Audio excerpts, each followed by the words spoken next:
Hello, welcome back to a Spiritual Ascension, my own 5-year journey, where I'm telling my entire 5-year experience on my ascension journey, which started April of 2020 and went exactly 5 years to April of 2025. So when I left off, the night before, I had spent the entire night on the streets of Manhattan. And also I forgot to say too, this was my third night outside. And there was something about, I knew I needed to do 3 nights. It made sense. And threes have always played a big part in my life anyway. Like my personal number is number 3.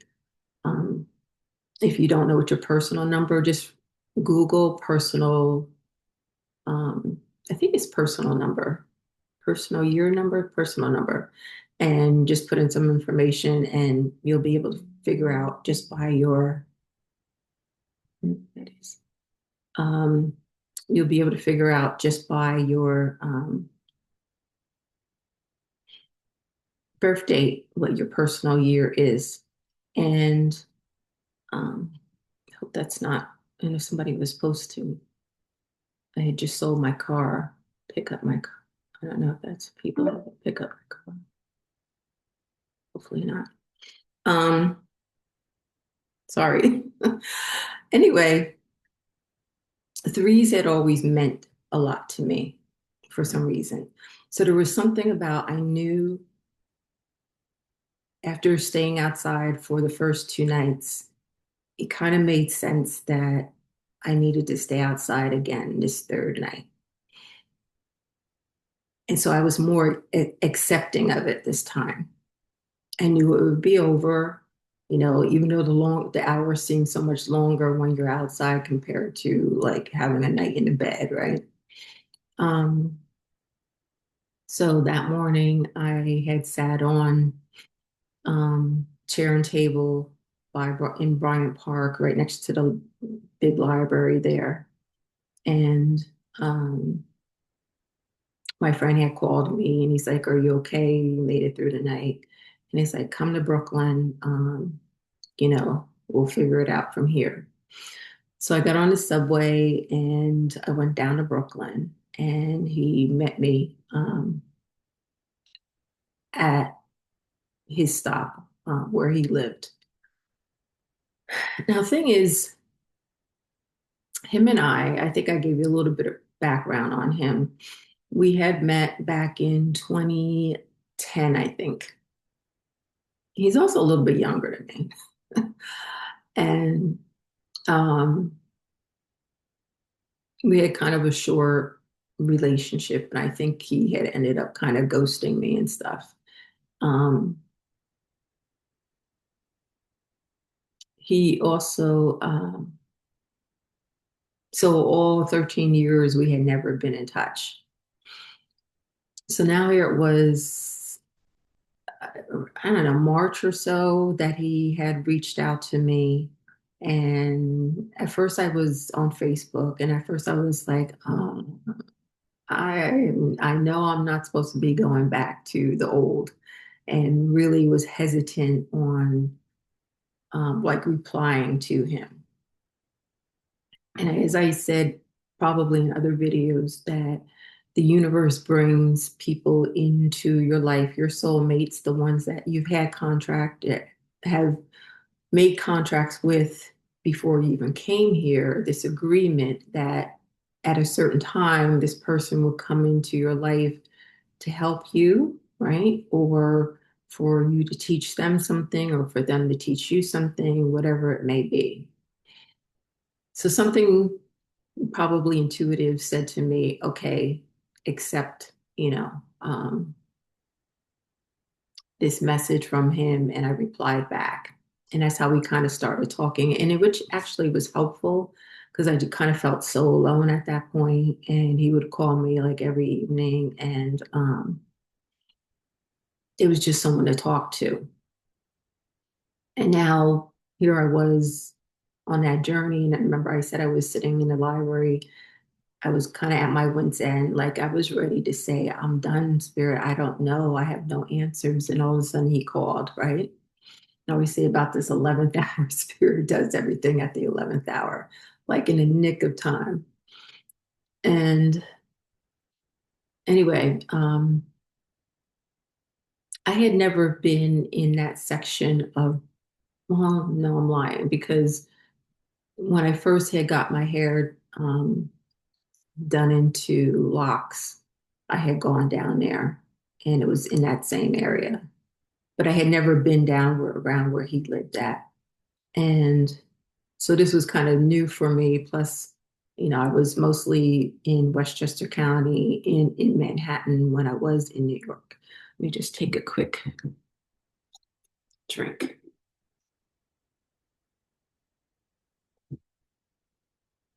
I'm talking to so much. So it was kind of nice to be with someone after a week and a half of being on my own and trying to figure out everything on my own, to kind of have someone else kind of think for me, like, okay, what can we do? Um, so he had bought me some lunch, and then he ended up getting a hotel room for me. And um, all I did wanted to do was just sleep. I had not had good rest, like in, that whole week and a half, even though I was in hotels at some points, like it had been just so exhausting of trying to make decisions upon decisions upon decisions of what do I do next? How do I, kind of maneuver around this? All these different challenges that I really needed to always think about. And this is where you're building this trust with the divine to kind of show you what path you need to take. Um, and I just wanted to sleep. So I think later on he came and he brought me some more food. And also, I had asked them, I said, like, I've been in the same clothes for the past week and a half. I'm like, can you please get me like some undergarments, some new undergarments? And at least just like, I didn't ask him if he had old t-shirts at home, if he could just bring me a couple of t-shirts, just to have, because whatever I was wearing at that time, I forget what it was. Like I was just so done with wearing those same clothes for a whole week and a half, and I had to keep washing them out every night. And then whenever I was outside, like I went 2 whole days without being able to wash out my clothes. He also noticed that my ankles had gotten like really swollen, my legs, because of always being on my feet, doing so much walking. I actually had lost a little bit of weight too, um, just because constant movement. Um, so the next day, he came and got me, and then we went to a coffee shop. He says, "I think I have an idea." Um, he says, "I have a friend who has an apartment in Brooklyn, and she doesn't stay there because I guess she's like a home, what do you call it? Home care worker. So she stays with the person that she takes care of, like for like the whole month or whatever. So she's never there, but she has an apartment that she maintains and all her belongings are there and everything.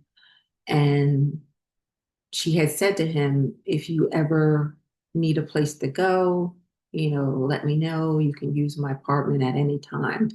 And when I think about it now, it's kind of like the divine has already set these things up for you. You know what I'm saying? On your pathway. So you're going to find like these miraculous situations that just seem to work out for you. So he left me in a coffee shop. I had my laptop and my iPad, and I kind of just stayed there. He says, I have to go into Manhattan to get the keys from her, but then I'll come back and then we can go to the apartment. Um, so he was gone for a couple hours. And he finally came back and got me. And now it was pretty late at night. I think he wanted to wait till later because the building where she was kind of like not in the greatest neighborhood. And people were kind of out on the street and things like that. And people watch, people who go in and go out. And, he wanted to kind of not be noticed. And um, so he's like, let's wait till later at night. And so we ended up going, and it was, I think, do we have to? I think it was walking distance, but it was still kind of far. And we got to the apartment building, and he told me the number of the apartment. He's like, I'm gonna go up, but don't come up yet because I don't want people seeing both of us go up into this apartment. So I stayed by the door, and then after about 3 minutes or so, I went upstairs. And it's just like these little things you got to know when you're in New York, how things work, because there's always somebody watching, which will come into play later on. Um, I was so appreciative too, because, um, she had said to him, as long as you need it, you can stay. And when we walked in, we could like hardly open the door. Like she was kind of like a hoarder and stuff was packed. So I've never seen anything like this before. I used to watch that show. What was the show called? Hoarders, right? And just be fascinated with um, that in a sense that you feel sorry for someone like that. Because to me, I know for myself too, I used to surround myself with clothes. Like the clothes could never abandon me. The clothes can never leave me. And I always feel like in those situations, something traumatic has happened to that person where they need to surround themselves with stuff. And that stuff to them is like their security. Like this stuff will never leave me. Not in all circumstances. I'm not a psychologist or anything like that. But that's what I just feel like for a lot of those instances that there was probably a death or something like that. We had like a small aisle to walk through from like the front door into the bathroom and then into the back room. I'm sorry, the bedroom was way in the back and just super, super tight. Um, but now just being able to kind of relax for a couple days, I didn't know what next day was going to hold. And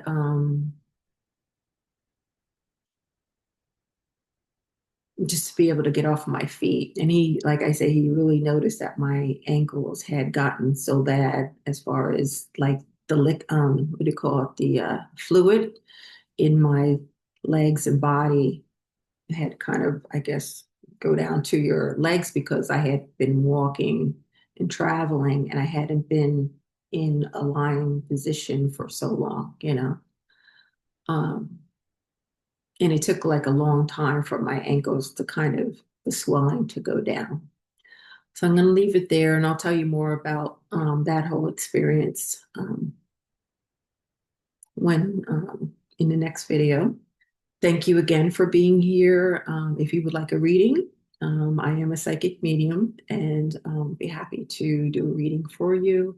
You can book time with me down below if you'd like to talk about your own ascension story with me or hear more about mine on a personal level. I've also done several courses on the ascension process, and that link is also below. And I'll see you in the next video.